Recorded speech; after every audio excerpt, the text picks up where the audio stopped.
Ah, cierto. Bueno, muy bien. Eh,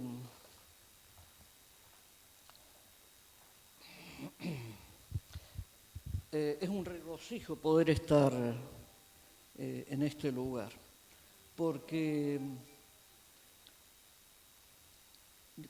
estoy sacando la cuenta cuántos años hace que me convertí, pero va a ser 29, 30. Y yo, a mucha más edad que el pastor, yo fui monaguillo en la Iglesia Católica cuando era chiquillo, de 5 o 6 años, y mi madre decía, ¿y Adón, por qué vas a la iglesia? Porque en mi casa nunca se habló de Dios, ni a favor ni en contra. Me dice, ¿a qué vas a la iglesia? Pero a mí me gustaba ir. Entonces a las 5 de la mañana me venían a buscar para ir a la iglesia a dar la primera misa. Y a los 16 años me fui de la iglesia porque el cura me dijo que tenía que rezar 3 rosarios. Yo dije, 3 rosarios. Y él dijo, sí, dice, porque te gustan las mujeres. Entonces yo le dije, pero si yo lo he hecho pasar, ¿cuántas mujeres he hecho pasar yo a usted? No, eso hay que... Muy bien. Y ahí me aparté. Pero por las circunstancias de mi vida, yo soy un solitario.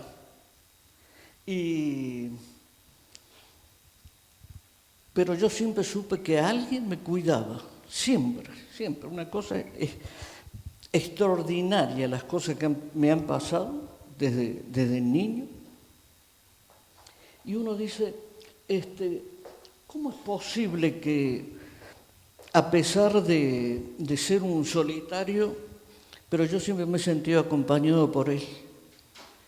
Es algo que uno, cuando uno llega a esta edad, la mía, uno mira y dice, qué cosas maravillosas han ocurrido en la vida. Y cuando fui a la iglesia tenía 52 años. Y uno de mis problemas era que yo he sido mujeriego más allá de todo lo que uno se puede imaginar. Porque mi familia éramos, toda la familia de mi padre, éramos mujeriegos. Pero, digamos, las mujeres aceptaban que sus maridos fueran mujeriegos, incluida mi madre. Pero cuando yo fui a la iglesia, esto es lo que quiero contar porque no es un testimonio, es para mostrar cómo Dios obra. Resulta que yo andaba detrás de una dama y me dice un día, dice, este domingo tengo que ir a la iglesia. Y bueno, yo no escuché a dónde íbamos a ir, solamente sabía que yo iba a ir con ella. O sea que si hubiera sido una mezquita, una sinagoga, una iglesia, me era indiferente. Yo quería ir detrás de ella. Pero cuando llegamos a la iglesia, ella abrió la puerta y no sé por qué razón la puerta, estas que tienen un resorte, se cerró. Entonces yo tuve que abrir la puerta y yo miré, no entendía nada de lo que pasaba, pero yo dije, este es mi lugar.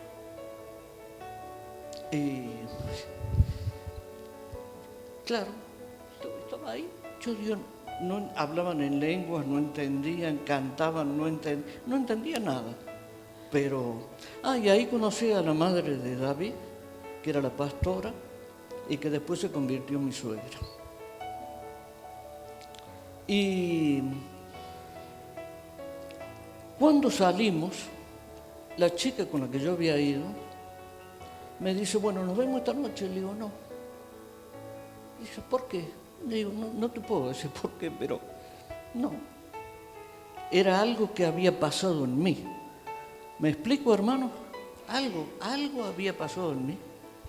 Y a partir de ese momento, de a poco, mi vida cambió. Y por la gloria de Dios, yo tengo un hijo que va a cumplir 52 años, Y él no es mujeriego, hermanos, porque se cortó la herencia familiar. En el nombre de Jesús, hermanos, nosotros tenemos autoridad para cortar la herencia familiar. Y se cortó. Yo le he conocido a mi hijo 3 mujeres. Han sido novias en distintas etapas de su vida, como es natural, pero se cortó eso. Entonces, cuando uno dice, estamos aquí honrando al Señor y dando las gracias, tenemos que entender que no es solamente porque venimos a la iglesia, porque toca cantar, sino porque es un lugar maravilloso donde estamos. Es que esto es algo que nadie se puede imaginar el privilegio que tenemos de estar. Y para mí es un doble privilegio, porque le he contado al pastor, no voy a entrar en los detalles, pero en una iglesia donde había mayoría abrumadora de hermanos bolivianos, pasaron varias cosas, pero una de ellas, un día viene una hermana y me dice, ay, muchas gracias por que usted esté aquí. No, le digo, soy yo el que tengo que darle las gracias a ustedes. Y dice, ¿por qué? Dice, porque estas señoras trabajaban en casas de familia, y dijo, y le daban 3 horas, 4 horas, y en esas 3 horas, 4 horas que le daban, iban a la iglesia. Por eso hacíamos culto el sábado a la tarde. Entonces yo le decía, pero si para mí, yo las veo a ustedes, y es una alegría, una emoción, pero no el sentimiento, porque las cosas de Dios no son ni de emoción ni de sentimiento, son alegría, es el gozo. No estamos hablando de la alegría del mundo, estamos hablando del gozo del corazón, el gozo que Dios pone en el corazón. Amén, hermanos. Entonces, para mí es un regocijo, porque vuelvo a escuchar el acento que escuchaba de las hermanas. Y ese afecto, ¿no? Ese afecto que uno va creando, aunque no conozca a nadie, pero hay algo que nos une como hermanos. Es decir, ¿qué quiere decir ser hermano? Yo le digo, yo no saludo de otra forma que salud, buen día hermano, buen día hermana. Pero no es por decir hermano, es porque es hermano, nada más que por eso. Pero por Dios es hermano, no por mí ni por la otra persona.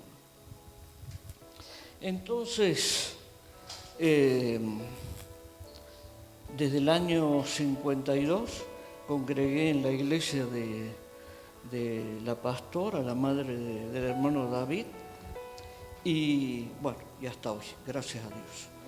Es un privilegio, ¿viste? Y sobre todo poder servir.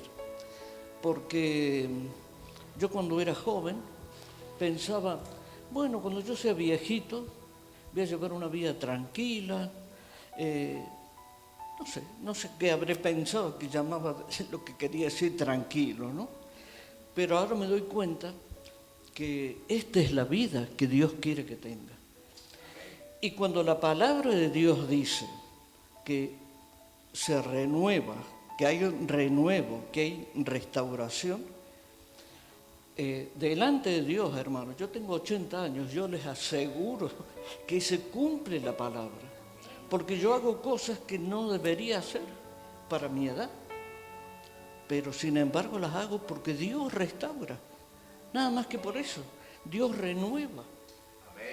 Amén, hermano. Bueno, el pastor dijo que me presentara, yo me llamo Diego Acosta y bueno, ya está, con eso basta. No hay que entrar en mucho detalle. Pero, y yo vivo en una ciudad, hermanos, ya para explicar un poco sobre lo que estamos haciendo. Yo vivo en una ciudad donde yo vivo en Berlín y donde está el Parlamento, hicieron una cúpula. Y en una cúpula maravillosa, un lugar, se sube y se baja por las mismas escaleras, pero es algo, yo no lo sé explicar, pero a la vez que se sube hay otra gente que baja. Y mi hijo es un enfermo de la fotografía. Yo digo que es una subespecie, los fotógrafos son una subespecie. Y este estaba de él.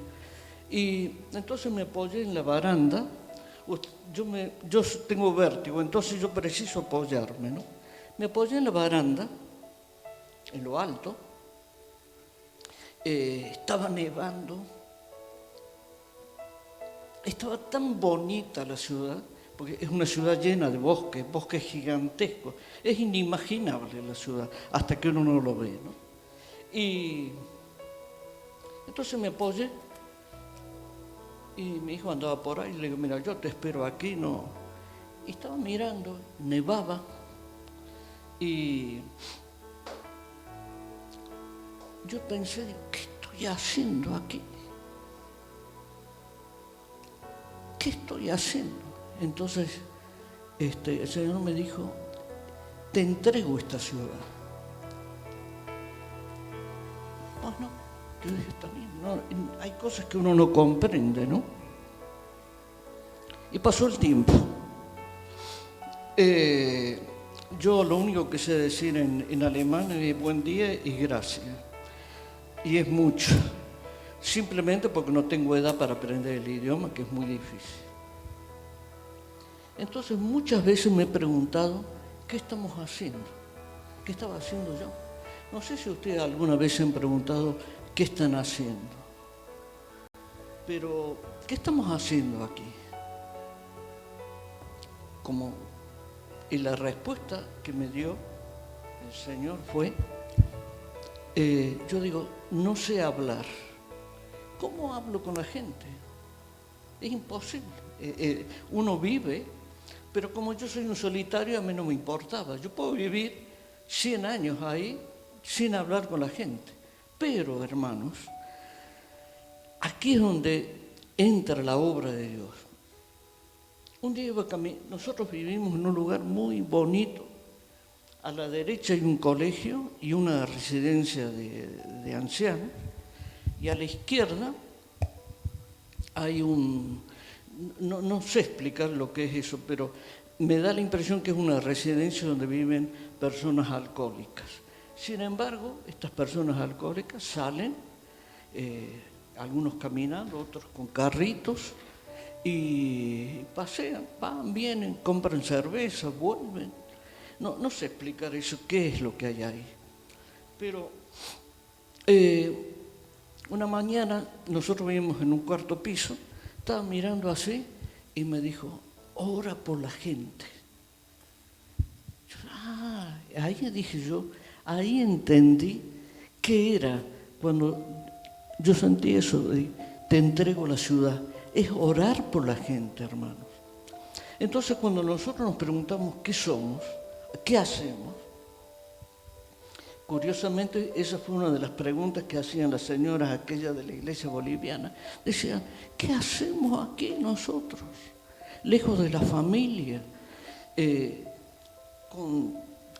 maltratadas, con todo ese sufrimiento que significa que a uno lo hagan a menos. A mí también me han hecho a menos, así que yo sé de qué estamos hablando, ¿no?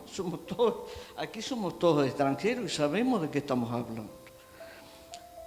Y cuando uno entiende que somos misioneros, hermanos, eso es lo que somos. Nosotros somos misioneros y en nosotros se está cumpliendo cuando Jesús dijo, id y predicad. Entonces ustedes dirán, ¿y cómo vas a predicar un tipo que no sabe hablar alemán en Alemania? Sí hay una forma, hermano, que es el ejemplo. Esa es la forma de predicar, el ejemplo. ¿Qué significa el ejemplo?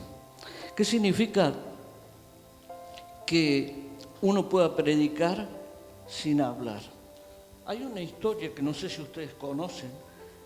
Al poco tiempo de producido el movimiento de Lutero, hubo un un viejo maestro que aceptó la cuestión de Lutero, la Reforma.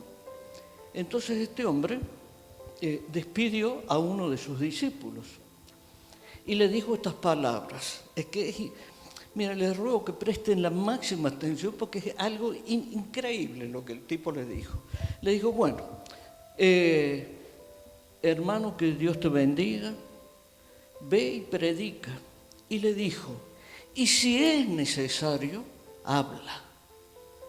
¿Me he explicado lo que he dicho? Si es necesario, habla. No hace falta hablar para predicar. Porque la gente tiene que ver en nosotros, a Jesús. Esa es la cuestión, que nosotros, esa es la responsabilidad. Yo voy a contar una historia, una tontería que me pasa a mí. A mí siempre me han dicho, ¿por qué no tienes el pececito en el auto? Y yo siempre he contestado, por el testimonio, porque como uno es bastante loco, o era más loco que ahora, yo decía, no quiero dar un mal testimonio, que la gente diga, mira ese tipo. Entonces, nunca puse el pececito en el auto. ¿Me estoy explicando lo que digo? Eso es lo que estamos haciendo, hermanos. Nosotros somos misioneros y la gente tiene que ver en nosotros algo diferente, aunque no nos entiendan, aunque no hablemos con ellos. Y ahora me voy a explicar por qué les he contado la historia de las residencias y de lo de los alcohólicos. Porque yo debo ser el único tipo que habla con los alcohólicos. Y mi mujer se ríe porque dice, ¿cómo es posible que digas he estado con los alcohólicos? Y los tipos nos saludamos y ellos me hablan y hablan y hablan y hablan, pero es una cosa maravillosa que yo no los entiendo. Pero sin embargo, hay algo que ellos perciben que es mi afecto. Yo no los rechazo. ¿Me explico, hermano, lo que digo? Yo no los estoy rechazando porque sean alcohólicos. Incluso, son muy distintos a nosotros. Ellos se dan la mano, las mujeres, nadie se besa. Es una cosa rarísima que alguien se bese, a menos que sea familia, si no es muy, muy difícil. Es otra forma de vivir, es otra gente, otra cultura, y hay que aceptarlo. Pero yo me siento cómodo ahí porque yo soy solitario, entonces para mí es perfecto el país, contrariamente a lo que todo el mundo puede imaginar, ¿no? Entonces con esta gente, sobre todo con los alcohólicos, que los propios alemanes, y son todos alemanes, no hay extranjeros ahí, que los propios alemanes ponen límites, no les gusta ver eso, porque están mostrando las miserias de la sociedad. A nadie le gusta mostrar las miserias. Y yo vengo ahí abrazado con los tipos y ahí yo entiendo, ¿ves? Esto es lo que Dios quiere que yo haga, orar por esa gente. Amén, hermanos. Yo escuché una vez de una pastora que dijo, cuando estemos en la calle, tenemos que orar por toda la gente que se nos cruza, que es lo que yo hago todo el día. Yo donde voy, Señor, te clamo por esta gente, en la estación del metro, del cercanía, en todas partes. Señor, por esta gente, oro por esta gente. Porque me acuerdo de lo que dijo esta señora, la pastora. Ella dijo, ustedes tienen que pensar que esa oración que ustedes levantan por una persona desconocida en la calle es la única oración que esa persona va a recibir en su vida. ¿Ustedes se imaginan eso? Recién el pastor hemos estado orando, participando en la oración por quienes nos visitan esta mañana, pero porque han venido a la iglesia. Pero ustedes se imaginan en la calle, ¿quién puede orar por esa gente? Nadie, pero nosotros sí. Y nuestra oración tiene poder sobre la vida de la gente. Eso es lo que nosotros tenemos que creer, que en nuestra oración no somos uno cualquiera, nosotros somos hijos de Dios. Entonces, si somos hijos de Dios, nos tenemos que comportar como hijos de Dios. Amén, hermano. Entonces, cuando uno dice, ¿qué hacemos? Somos misioneros, hermanos.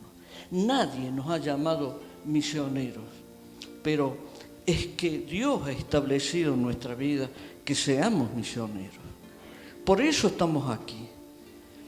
Cada uno puede contar su historia y seguramente serán todas diferentes, pero hace unos años en este país había un problema gravísimo para la residencia, que también yo padecí.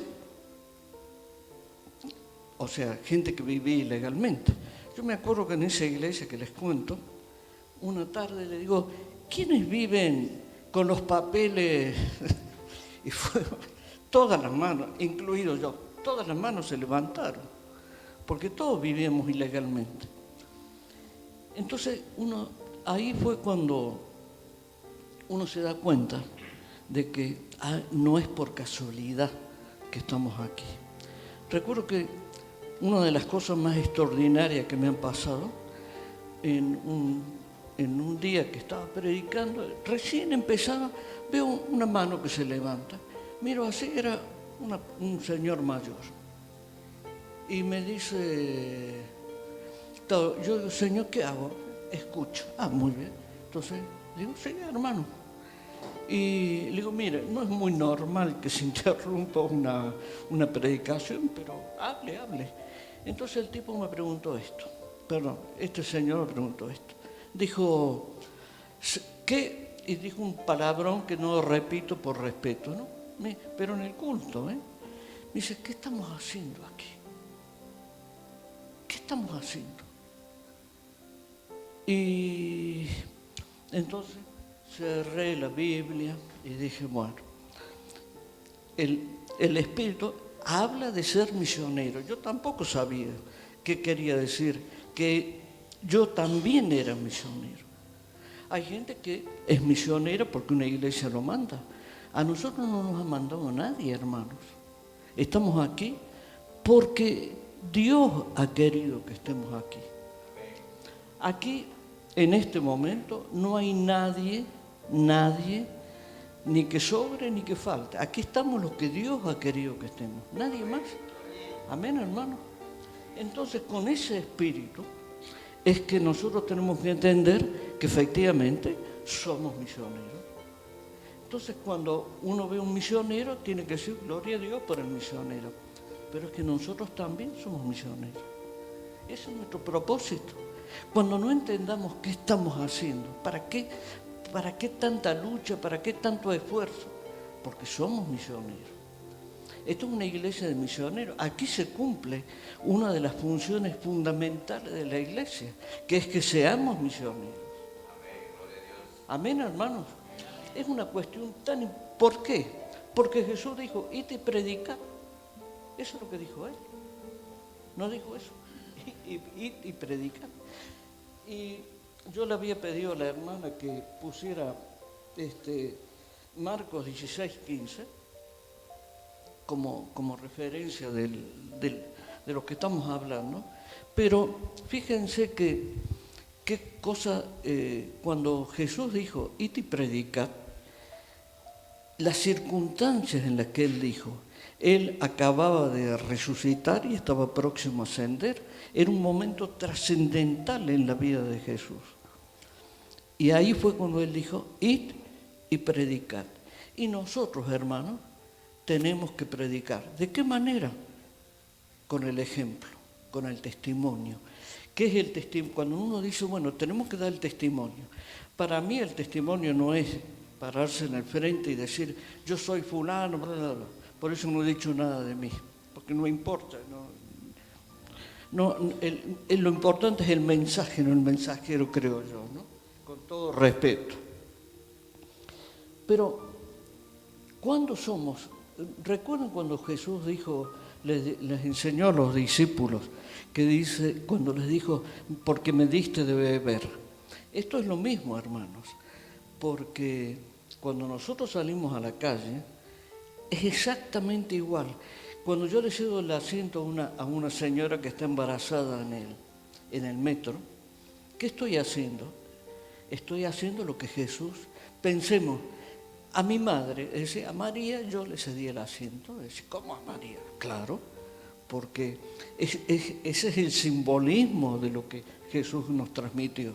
Entonces yo le cedo el asiento a María y todo el vagón mira, la única persona que le cede el asiento soy yo.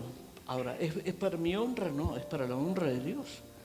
Entonces ahí es cuando yo estoy predicando, que todavía queda gente que es capaz de darle el asiento a una señora embarazada o a un anciano como a mí. Entonces todavía queda gente que es capaz de tener una actitud así. ¿Se entiende? Eso es ser misionero. Eso es predicar con el ejemplo. O cuando somos fieles en nuestro trabajo. Yo conozco gente, y ustedes también conocerán, que hace un tiempo, no hace mucho, escuché una persona que dijo, yo en mi vida le compré un lápiz, una goma, un boli, un papel a mis hijos. Y dice, lo sacaba todo a mi empresa. Entonces uno dice, pero ¿cómo puede ser eso? Y bueno, dice, la empresa es muy grande. Estaba hablando de Siemens, que es una empresa más grande del mundo. Por supuesto, no se trata del tamaño de la empresa y de lo que es uno. Se trata de la actitud. ¿Cómo yo me voy a llevar un boli que no es mío? ¿Amén? Entonces, aunque todos los demás se lo lleven, yo no. Pero no por distinguirme de los demás, sino porque yo tengo que dar el ejemplo. Porque el que roba da lo mismo que se robe un boli o 1.000.000 de euros. Es robo. Es lo que está en el corazón, hermanos. ¿Amén? Eso es lo que... Cuando una persona hace algo que no debe, es lo que tiene en su corazón. Es como cuando hablamos. Cuando uno saluda. Cuando esos pequeños gestos que a lo mejor nosotros no le damos ninguna importancia, esos son los gestos que la gente percibe y dice, bueno, esta señora, este señor, este joven, este anciano, son diferentes. ¿En dónde está la diferencia? En eso, en que somos personas diferentes, pero no por distinguirnos, sino porque somos hijos de Dios y tenemos que mostrar. Amén, hermanos. Y hay cosas que debemos profundizar. Por ejemplo, ser previsibles. Mi padre era un hombre que nació en la cordillera de los Andes, en un pueblo como a 3.000 metros de altura, y hasta que él no fue a Buenos Aires a vivir, él era un analfabeto, pero analfabeto total, sabía su nombre, pero no sabía escribirlo.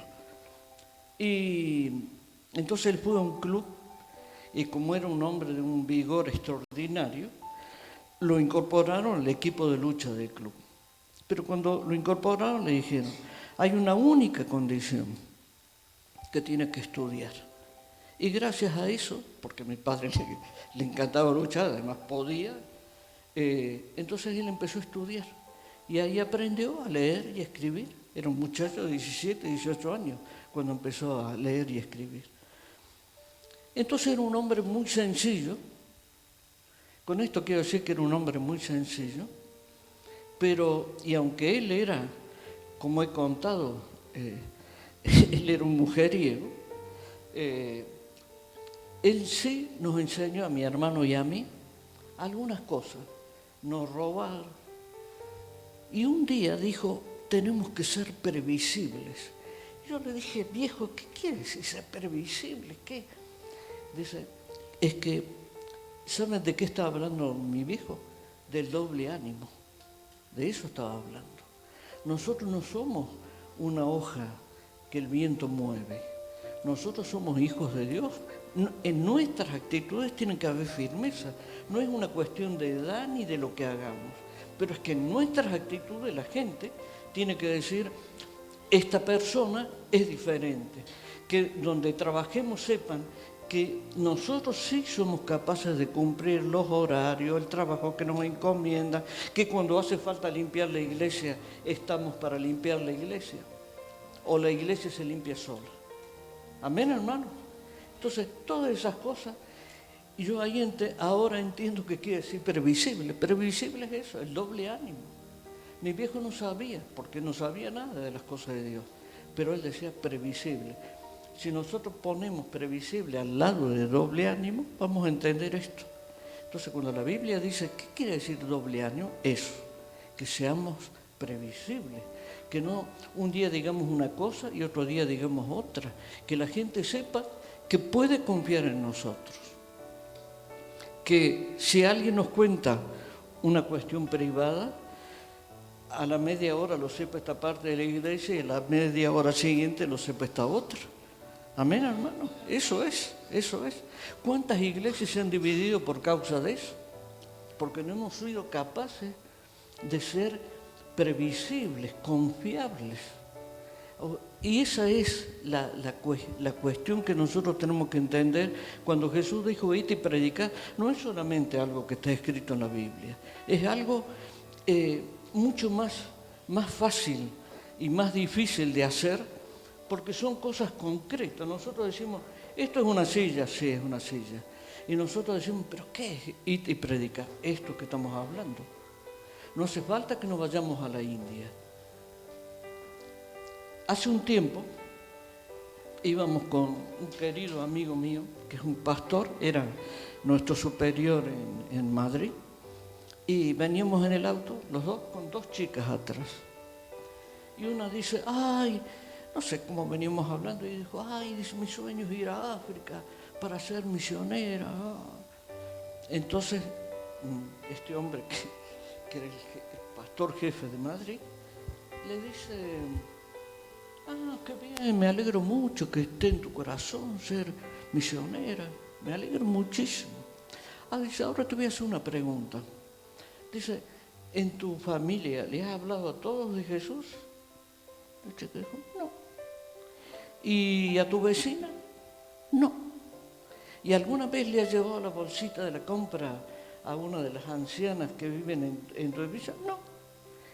Entonces le dice, ¿por qué no empezamos por tu familia, por esa gente, a ser misionera? No hace falta que te vayas a la India o a África.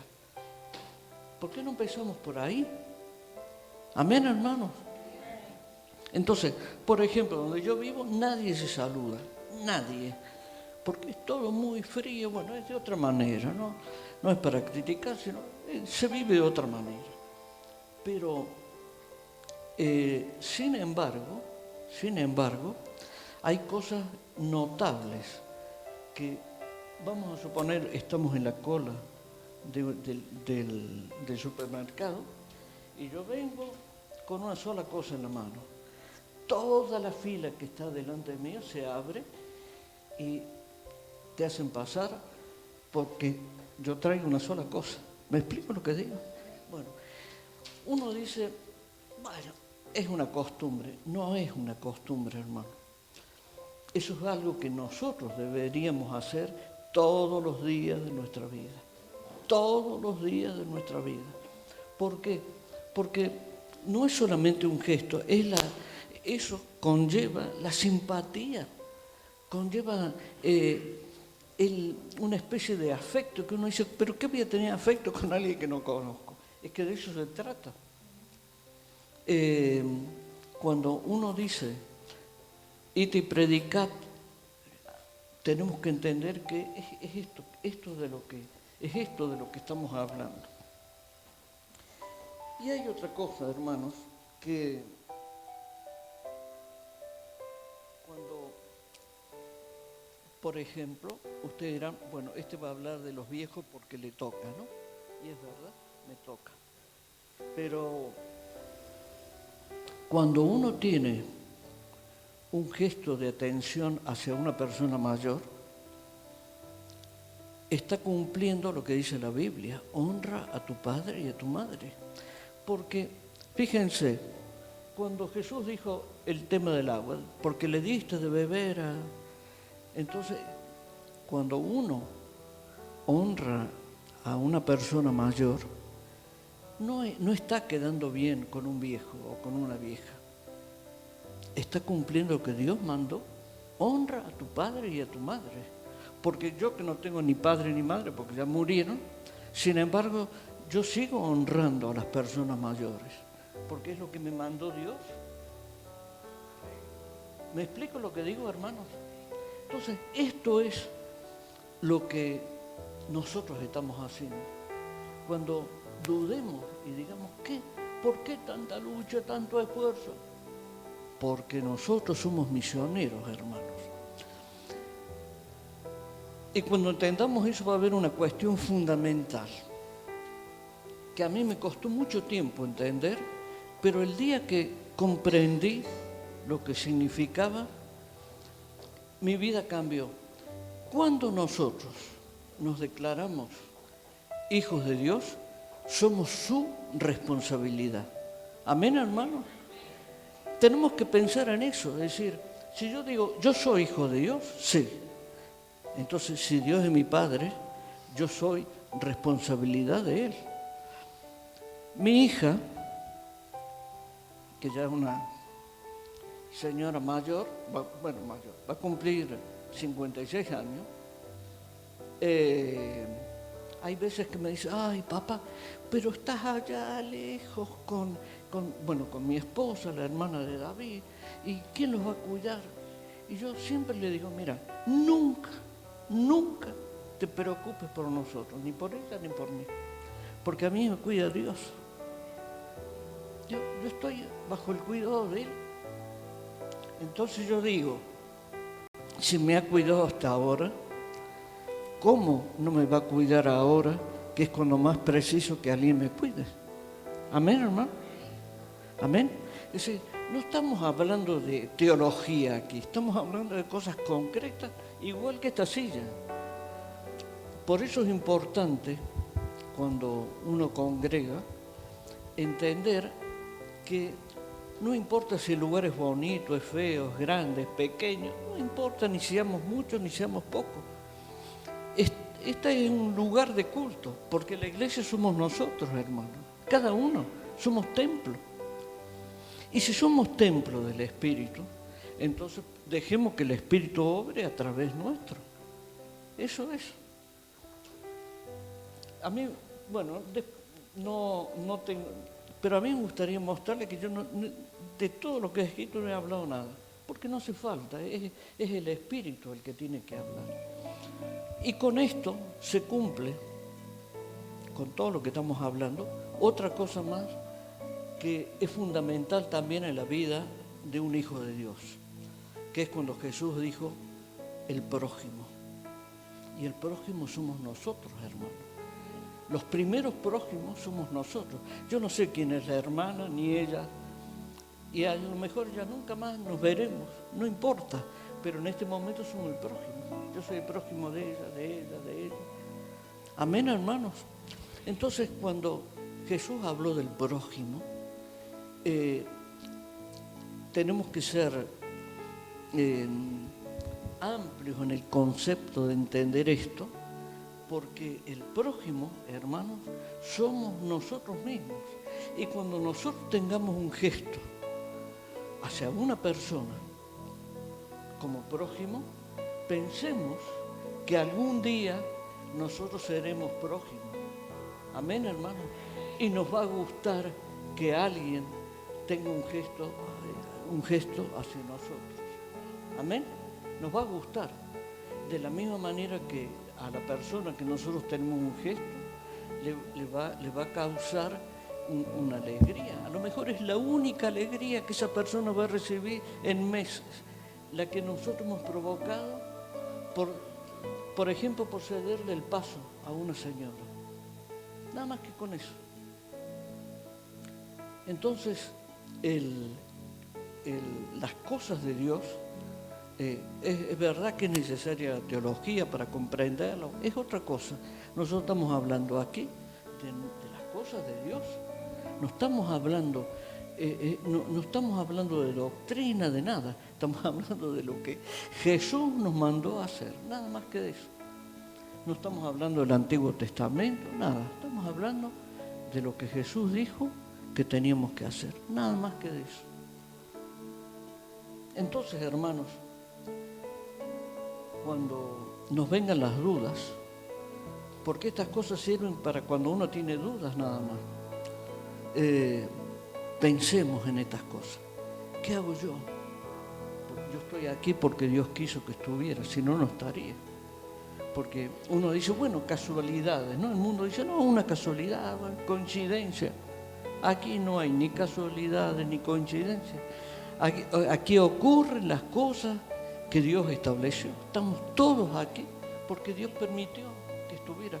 La hermana ha venido, decir, ¿de dónde salió el loco este? Bueno, a lo mejor nunca más me va a ver, pero no es una casualidad de que ella esté aquí ni yo tampoco. Amén, hermano. Eso es lo que tenemos que entender. Entonces, en nuestro día a día, que hay veces que es muy duro, muy áspero, muy difícil, muy dificultoso, pensemos en estas cosas. Pensemos en que Dios está con nosotros. Le contaba a David ayer que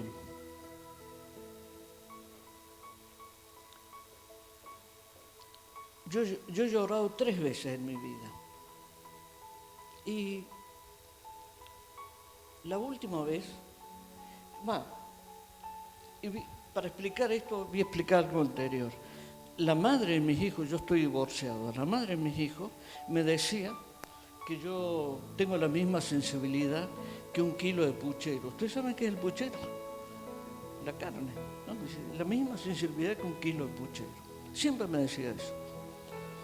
Y lamentablemente era cierto.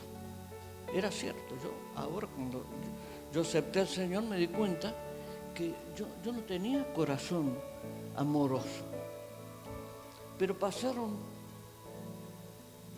2 cosas tremendas como familia. Entonces esas 2 cosas que fueron muy dolorosas pusieron amor en mi corazón, hermanos. Dios puso amor de la manera dura como fueron duros los hechos que ocurrieron para esto. Entonces tenemos que entender que Dios es blando con los blandos y duro con los duros. Los que somos Dios es porque es la única manera que entendamos. Amén, hermanos. Entonces, vuelvo a decir, cuando tengamos dudas, pensemos en estas cosas, porque estas son las cosas que a uno lo alientan a seguir. Porque no es que estemos hablando de cosas muy complejas, no, estamos hablando de cosas sencillas. Porque yo por lo menos soy un tipo sencillo, diría que hasta primitivo, fíjense. Pero yo siempre le digo a mi esposo, yo soy un ser primitivo, yo creo en Dios de una manera que no puedo explicar, pero creo en Él. Yo sé que está ahí y que nos cuida a ustedes y me cuida a mí y que nos va a cuidar y me va a cuidar y nos seguirá cuidando y seguiremos siempre bajo su cuidado, porque nosotros no abandonamos a nuestros hijos. ¿Quién abandona a un hijo? Los que somos padres sabemos esto, que es muy difícil, aunque uno diga, bueno, mi hijo está lejos, no me hablo con él, no importa, pero está en nuestro corazón, en nuestro hijo. Amén, hermanos. Esa es la cuestión, está en nuestro corazón. Y nosotros tenemos que cuidar nuestro corazón, porque debemos considerar que es el templo del Espíritu, que es el lugar donde Dios obra. Nosotros obramos y hablamos por lo que tenemos en el corazón. Nadie habla solo lo que tiene en el corazón. Entonces, cuando yo digo, yo lo bendigo, hermana, yo lo bendigo, hermano, estoy estableciendo sobre la vida de él una bendición que Dios me ha dado y que yo paso. nosotros tenemos que hacer como Pedro. ¿Tenemos algo para dar? Nada. Yo no tengo nada para darle, pero de lo que tengo, sí les doy. Amén, hermano. Entonces, con el permiso del pastor y de la pastora, me gustaría que oráramos como prójimos. Amén, hermano. Que entre nosotros, aquí estamos. Orar por nosotros, sin ninguna cosa espectacular, nada. Oremos los unos por los otros. Cuando uno dice, oremos los unos por los otros, ¿qué estamos estableciendo? El amor al prójimo. Yo voy a orar por personas que a lo mejor no voy a ver nunca más en la vida, pero no importa eso. Es el prójimo, porque algún día yo voy a ser prójimo del hermano y me va a gustar que alguien ore por mí. ¿O ustedes nunca han pedido oración? Amén, hermano. Todos hemos pedido un día, ora por mí, ora por mí. No hace falta decir que alguien diga, ¿por qué voy a orar? No importa. Si alguien nos pide oración, nosotros oremos. Porque somos el prójimo. Hoy el prójimo es otro y otro día seré yo. Entonces estaremos cumpliendo lo que nos mandó Jesús. Cuando uno dice, ¿qué es Jesús?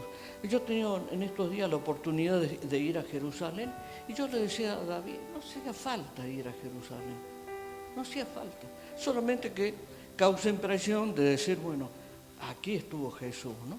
Pero ¿hace falta ir a Jerusalén para tener fe en Jesús? No, de ninguna manera.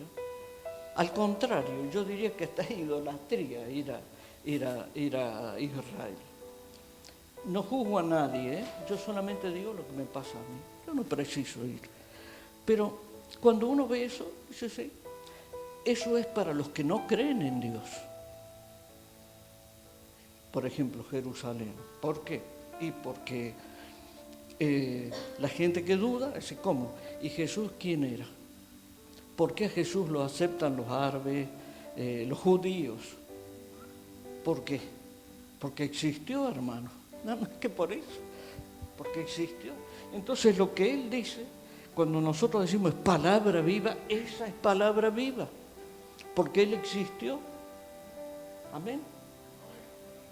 Podemos orar, hermano pastor, por el prójimo. Oremos.